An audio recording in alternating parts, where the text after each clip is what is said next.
seeing where you guys are playing, and what was your message to the team immediately after? I think when you looked at it last week, you could kind of sort of project out where you might be. This was one of the projections that we saw. So we've been looking at these guys and a couple other opponents, but we're fired up. We're obviously excited about playing the first ever playoff game in Ohio Stadium. Ohio Stadium's been around a long time, over 100 years. There's been a lot of great games, but never a playoff game like this. And so, night game, 8 o'clock. It's going to be electric. Our guys are going to be excited about this. And so, as we head into our preparation, it's going to be on us fast, 2 weeks.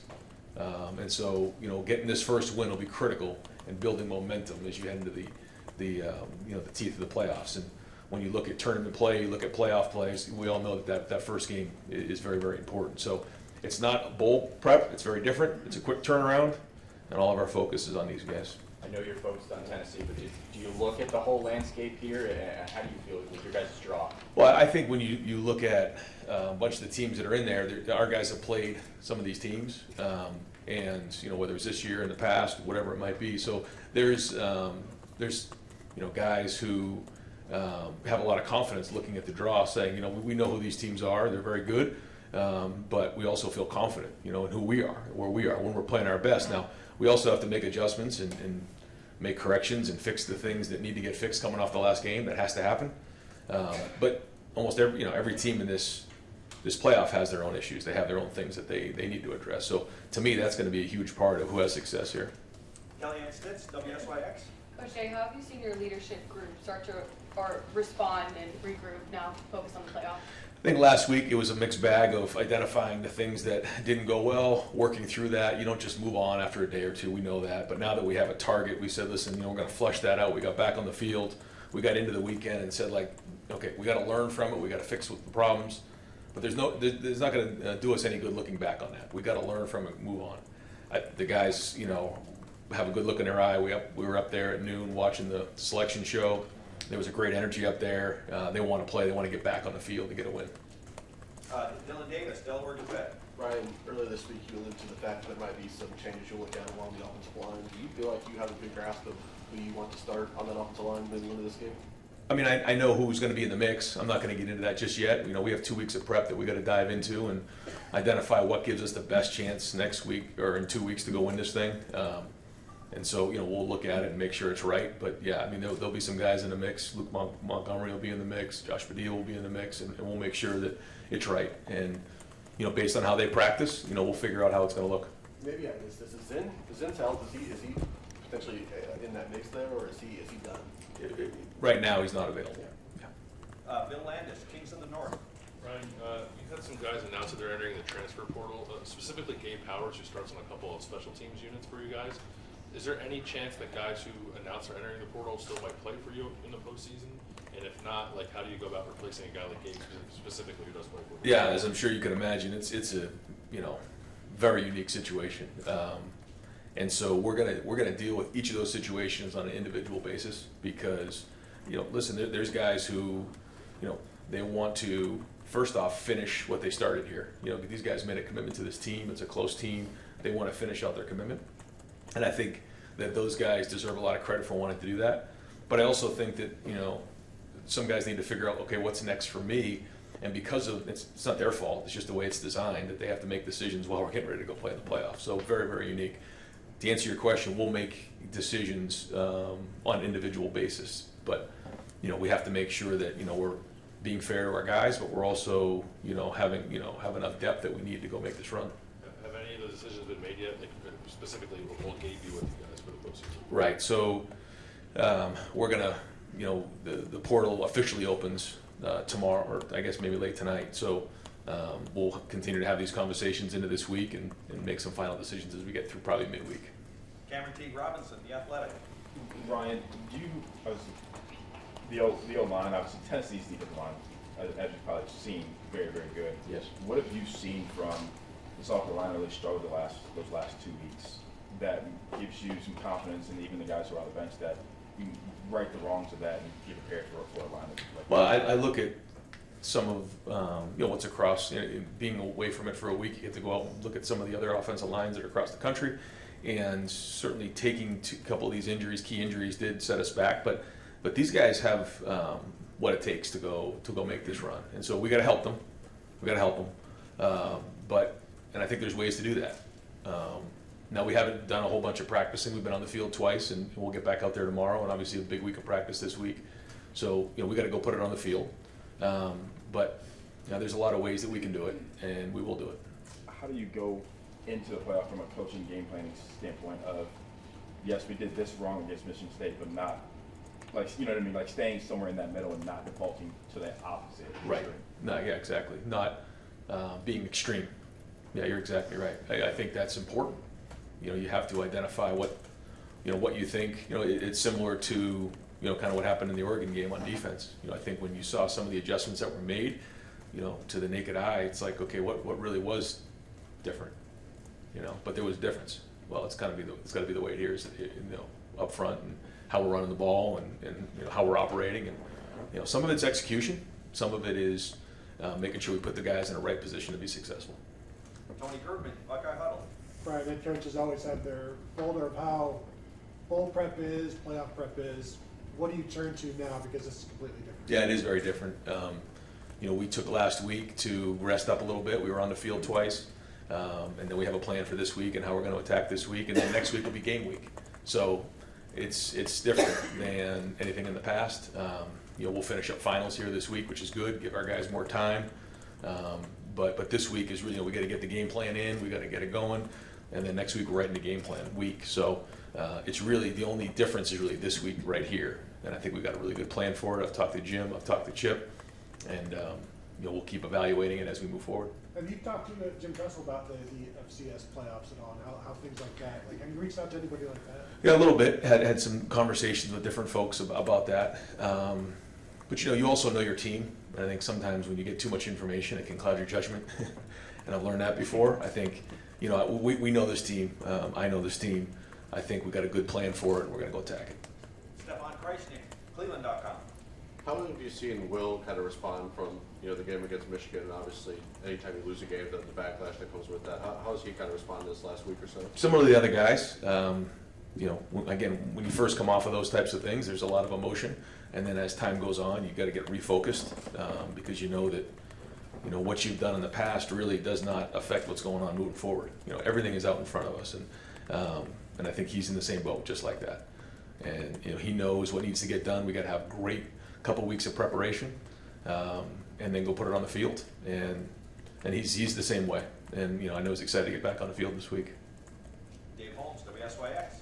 Ryan, I think when this whole thing was announced, this was the type of matchup people were intrigued about. A Southern team coming up here in December, unheard of. I know Tennessee's not, the Dominican or anything like that. But I mean, as far as what are your thoughts on these unique matchups that we're finally getting to see for the first time? That's a once in a lifetime opportunity up until this point. I mean, this has never happened before. So I think it's exciting. I think it's exciting for our players. I think it's exciting for our coaches and staff. It's exciting for our fans to be part of something, and that's never really been done before.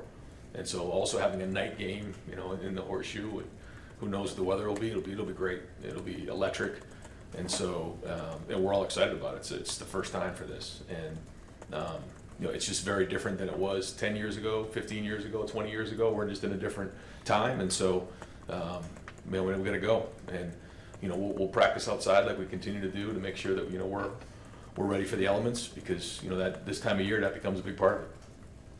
Jeremy Birmingham, the podcast. Ryan, from a 10,000-foot view, how do you and the administration at Ohio State feel about the selection process? When you look at the seeding, there are teams ahead of you that maybe the best part of their resume is who they lost to, as opposed to who they beat. Nick Saban was very vocal today, talking about strength of schedule having to be important. Where do you think the priorities need to be in the future of this 12-team playoff and shifting the importance of trying to determine resumes?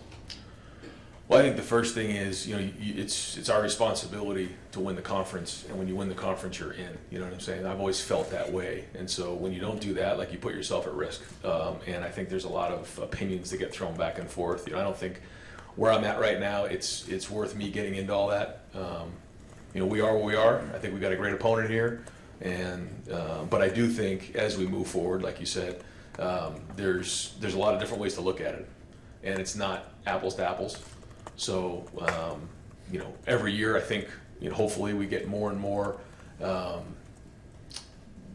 down the road of, what it's supposed to look like, what equity is. But I think when you think about where it was, even last year where there's 4 teams, now you're talking about 12. So the conversation about, just 10, 11, or 12 get in as opposed to, 5, 6, 4, I think that's better. And no matter how many teams we have come in, there's always going to be some of that conversation because it's not all the same, because the conferences are different. Some teams play 9 conference games, some teams play 8 conference games. Are you focusing on the losses, or are you focusing on the wins? I think there's a lot to be said for that. And I do think the quality of wins, certainly in my opinion, probably matter the most. But there's a lot of different ways to look at it. Deep left, Nicole Holman, WBNS 10 TV.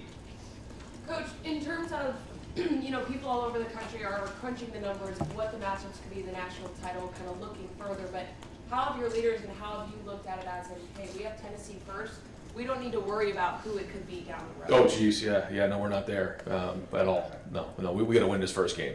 Yeah, we got to win this first game. We got to, and then build from there. There's no question. I don't think there's one person in this building that's looking way down the road, other than the fact that when they look at who we may play down the road, we played some of these guys already. So I think there's a bunch of confidence in the fact that, like, okay, we know what these guys are like. We played them, and we feel good about rematches down the road or playing them this season.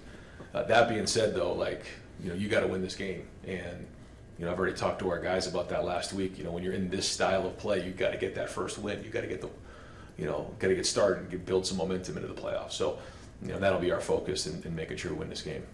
Pat Murphy, 24/7 Sports. Ryan, you obviously have a background in the NFL. Chip, some other guys on your staff. How much do you lean on that as opposed to talking to other people having gone through some of this similar playoff situation?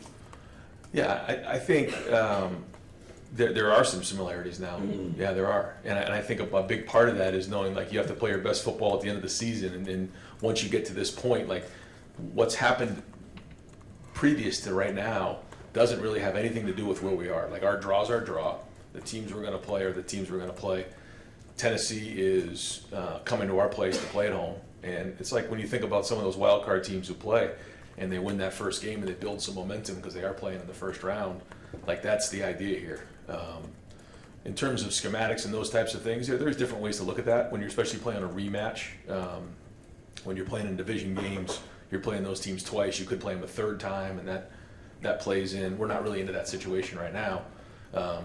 But we also wanted to be healthy this time of year, and certainly, we have taken a few injuries up front, but, for the most part, we've been pretty healthy here, and so, here we are now. Everybody's journey is different to get to this point right now. We're here, and now we got to go play. And, there's been twists and turns and ups and downs, but here we are. And so, I think when you think about the opportunity that our team has to go do something like this, this would be an unbelievable accomplishment to go on a run here and go win the whole thing. You're 4 games away. It's real. It's on the table. As much as the last week hurt, it hurt. But here we are now. And so all the focus has got to go on Tennessee and winning this first one.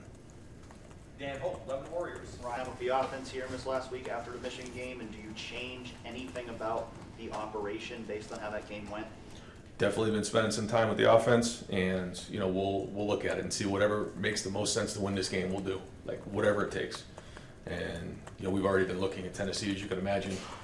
We didn't, we've been looking at them, and so now we know for sure. So all the stuff's been done ahead of time. Guys have got a head start on this thing, so we'll dive into it tonight hard, into tomorrow, and then have a really clean game plan probably by Tuesday with third down, red zone, goal line, all those things tied in, so that we got about 10 days to work it, flush through all the issues, and so I think that's the good part of this thing. It's not too far where you got a month where you're kind of in bowl prep, but it's also not a week where it's on. You get kind of 2 weeks to work on this thing and work through the issues and try to put our guys in the best position to be successful. So yeah, I'll make sure I'm a big part of it, and whatever it takes to get done, we're gonna get it done. What stands out about Tennessee's defense on first impression?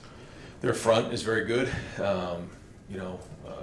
On the edge, inside, both corners are tremendous. They do a nice job. They've stopped the run very well this season, and lead a lot of statistics defensively, certainly in SEC. And so it's going to be a great challenge for our guys. You know, we've played against good defenses this year, but this will be one of them. Spencer Holbrook, Letterman. A couple years ago, it seemed like you guys got a shot in the arm when you found out that you were in. You were playing the #1 team in the country. I know that this isn't the same thing. You already knew that you were in, but just knowing your opponent, do you think that's like the next step in getting over what happened and how you guys actually have like a real set target to set your eyes on? Yeah, absolutely. Yeah, when you have a target and you got a mission, I mean, that's where your focus goes. Until then, you're a little bit in limbo. You know it's coming, but you don't know. You know, we kind of felt like this may shake out like this, and so, you know, we've had an idea, but now we're in it. So now you know exactly what it is. Now you're really diving into it, and I'm telling you right now, our guys are excited about it. You can feel it up there at the training table, and we're going to have a great week of practice this week. And the coaches are excited, and so here we go. And this is an opportunity that we got to go jump on right now. And I just think back to what this game could be: a Saturday night game, 8 o'clock, first playoff game ever in the Horseshoe. I mean, it's going to be electric. It's going to be where the fans feed off the players feed off the fans, and again, a historic game. So a lot to be excited about in this game. Joey Kaufman, Columbus Dispatch. Ryan, this time last year, you had close to 20 guys who ultimately went in the portal during the winter window. That was a different situation because you were preparing for a playoff game. But what's your expectation as far as the attrition that you'll experience when the window opens? I think when you look at the numbers, we're still playing. So I think a lot of these guys want to continue to be on the team. They love this team. They want to finish it out the right way, which says a lot about who they are. But when you look at the week in and week out, or year in and year out, the number of guys on each team, it's 15% or so. So when it's all said and done between now and in the spring, probably going to get somewhere in that range. Every year I guess it's increasing a little more. So there's a lot of things that go into play. There's playing time. There's NIL opportunities. There's a lot that goes into play. So we just have to adapt with it, and we'll see how that shakes out for us this year. Do you think most will wait until after the playoff is done, or what have you sort of talked about navigating that? I think yeah. So what they've put into place, which I think makes a lot of sense, is like you said, after your last game, there's 5 days there. And so, for a lot of our guys, I know that they want to do that, but each guy is going to be on their individual basis, and we'll deal with it as they concur. All right, this message is for any media out there in Knoxville or possibly Pasadena, who's 11 Warriors. You mentioned Josh Medina and Montgomery being in the mix of guys you're going to evaluate on the offensive line. What stood out about them that they're now in that competition?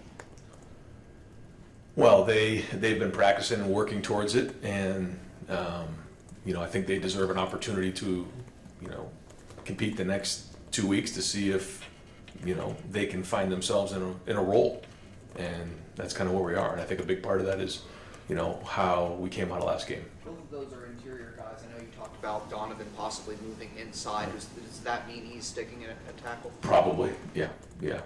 We'll look at a couple different things, but right now, and that's still a possibility too. George could really show something this week, and we can make that move there. But right now, he's going to be a tackle. All right, I'm going to open up the floor for anyone out there on Zoom. If you have any questions. Hey, I've got one. Noah Weisskopf from the Lantern. Ryan, Kirk Herbstreit said on the College Football Playoff show today that you guys might have been better off with an away game because fans could boo on a potential early third down or 3 and out. What is your response to that? What's your expectation and message to the fans ahead of this game? Well, that happens sometimes on a 3 and out anyway, so we're good. We're used to it. No, I mean, we're fired up to be at home. We can't wait to be at home. It's going to be a great atmosphere, and our guys are fired up to go finish the season with a win in Ohio Stadium. I've got one. Brendan Gulick, Ohio State Buckeyes on SI. Ryan, I realize you have no control over the seating, the bracket, all of that. You just got to play who you're playing. But how do you feel about the top 4 ranked conference champions getting automatic buys? Is that a viable way to conduct this championship moving forward? I don't know if I need to jump into all that right now. I just got so much on our plate. It's such a giant question. I know that there are reasons why, and I know this is the first time around, but I do think they're going to refine it as time goes on and come up with a better solution for all. I do. Now maybe they'll just keep it the same way for the next 10 years. I don't think that'll happen. I think there'll be adjustments. I know why they did what they did. They want to honor the conference champs, which I think is the right thing to do. But I know that as they continue to do this, they'll start to flesh out more and more of the issues. And it'll be, again, a more refined process as we head forward. So that doesn't really answer your question all that much, other than I know that these guys are going to work hard on that. And I think it's a great conversation for down the road. How the conference championships play into it, the conference championship games play into it. Right now I'm just I'm going to focus on Tennessee. And just as a quick follow-up, the fact that the teams that lost their conference championship games seemingly were still rewarded for getting there. Do you like the fact that the conference championship games still seem to matter in the eyes of the committee, regardless of whether you won them or not? Yeah, I do. We can argue with how we think the rankings were leading into conference championship weekend, but if you play in that game, unless it's just a really lopsided game, I do agree with the fact that those teams should not be penalized for playing in a close game. Anybody else out there? Kenneth Berry, Touchdown to Kansas Network, Coach Day. Just in regards to how was the morale of the team? Obviously, going into last year, you have a lot of. What's kind of the difference, especially with the senior class? The morale of the team going into the Cotton Bowl last year versus going into the playoff this year, despite the loss. Well, the first thing is last year we didn't have an opportunity to win a national championship playing in the Cotton Bowl. This year we're in the playoffs with an opportunity to play in the national championship. So that's the first thing. I think the morale of the team right now is we're excited. I'm not going to sit here and tell you last week was not fun for anybody, but we have a new target. We know that the national championship's on the table, and all of our focus is moving forward.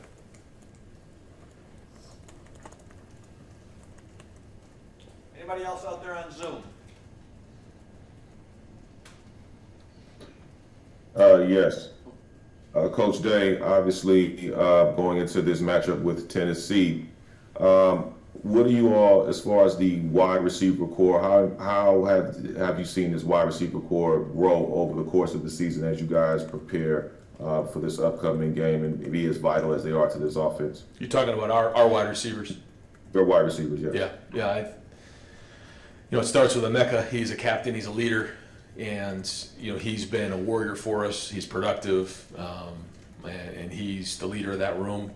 And then it quickly goes to Carnell, who has really had a very good season for us. And we've huddled this season, and when you look at the number of snaps that we played this season, maybe it hasn't been as many as we've had in the past. That was on purpose for a lot of reasons. And so maybe his numbers aren't as high, but he's a huge part of our offense and will continue to be a huge part of our offense. He's a tremendous player and one of the best wide receivers in the country, in my opinion. And then there's Jeremiah Smith to go along with Brandon Ennis and Bryson Rogers and some of those other guys that are still very good players who are a big part of where we are going into this game and in our future. But as you know, Jeremiah has exceeded expectations in year one.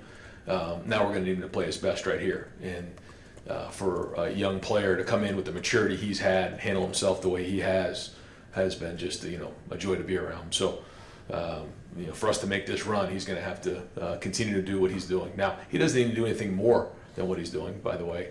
Doesn't need to do anything extraordinary. He just needs to continue to do what he's doing and take care of the football and run his routes at a high level and continue to prepare the way he's done. He's all season. So it's a great group, a lot of leadership there, a lot of production, and certainly a huge part of our offense.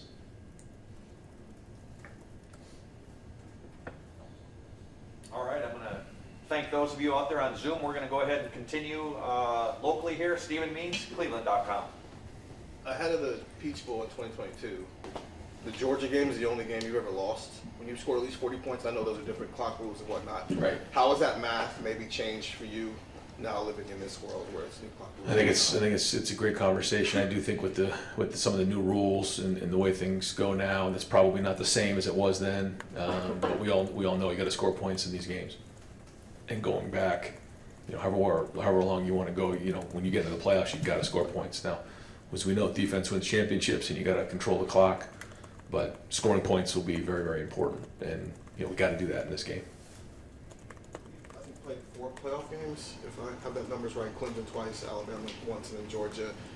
There's obviously trying to get your team rallied in those different games, but also there's this idea of like aggressive Ryan Day and maybe how you attack some of those games. Do you notice that about yourself, and have you found yourself at times maybe trying to figure out how to tap into that, not just in December but overall? Yeah, I think you do have to be that way, and I think it's how you coach, it's how you approach it, it's how the guys play, it's confidence, it's all those things, and so we got to do that in all 3 phases. We have to be that way, and we will. We will. I mean,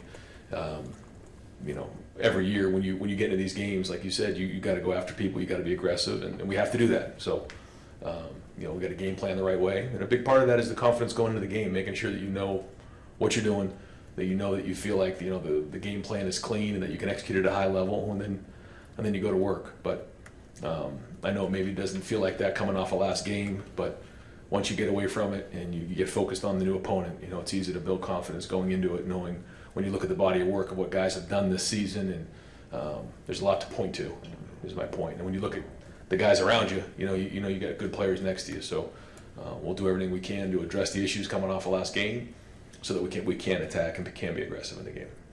Austin Ward, podcast. Right, I know when Berm asked you about the selection process, there's nothing you can do about it. That's a conversation for another day.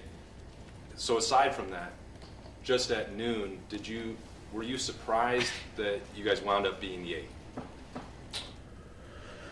Well, based off of what was said coming off of last week, of the excerpts that I heard, where the conversation was, the teams that had no more games to play, there really wasn't going to be much movement. That was said, and that there probably wasn't going to be a lot of data points, for the other teams. I just, not to get into the specific teams, but the question would be like, if Penn State were to lose by multiple scores or whatever, would that drop them down below us because we had beat them? I think all these conversations came into play. So, it was I guess a 1-score game, 8 points. And so, they decided to make sure that they didn't penalize them for being in a 1-score game in the championship game. Whatever, you know what I mean? At this point, it's like, this is what it is. We got a home game, we're playing Tennessee, and that's it. That's what we got. And the one thing about this that I do like is the fact that you control your own destiny. So, we didn't have an opportunity to play in that game. We lost our last one. So now here's the situation that we have. Now we got to go make the best of it. Did you think when you guys were watching it together that any of the players themselves were surprised or disappointed or maybe motivated by that? What did you think the reaction was when you guys saw that is the path now? I laid it out for him last week and told him what I felt was going to happen and what could happen. So I don't think there was any surprises. Bill Rabinowitz, Columbus Dispatch. Yeah, I was going to ask the same question, but you guys obviously wanted to beat Michigan, you wanted to win the Big Ten. That didn't happen. How much pressure does that put on you guys and you specifically to make an extended run in a playoff? And then obviously you've got one really tough opponent, Tennessee, and then the number 1 team next. I don't think right now that that's the case because, coming off of that last game, is there pressure to win that game? Yes. And I just think that, we moved on from that. You know what I mean? It didn't go well. Did people press? I mean, you can say yes or no on that, but we don't want that anymore. We want to make sure that when we're playing this game, we're playing free. We're playing, with our focus on winning the game and not worried about the consequences. And so that's what we're going to do in this game. And and that is what it is. But we're fired up to be at home too. I mean, this is, again, I keep saying it, but a historic event for everybody. This has never been done before, and I think our guys are going to have that approach. And I know you don't want to look past Tennessee at all, but we all know what would be next, Rose Bowl against Oregon. How much excitement would there be about that rematch in the Rose Bowl? Well, like I said, I think when our guys look at the teams that are in the 12 teams, our guys have a reference point on a lot of those teams. So we've played some of these teams before. We know what they look like. We know what it feels like. Now, Tennessee's not one of them, so this is going to be new, and so we got to go to work, and that's where the focus is going to be because you know, as you know, the hardest one's to get the first one, and then we'll go from there. But I think that's a big part of the excitement of our guys when they look at the 12 teams. You know, there's nobody up there that they say, you know, we can't beat those guys. We feel like there's everybody in the draw we can beat. Now, we gotta do it one at a time, and we gotta make sure that we're winning the first game. And final questions, Tim May, Letterman Row. Hey, thank you, Jerry. I should have gotten on Zoom.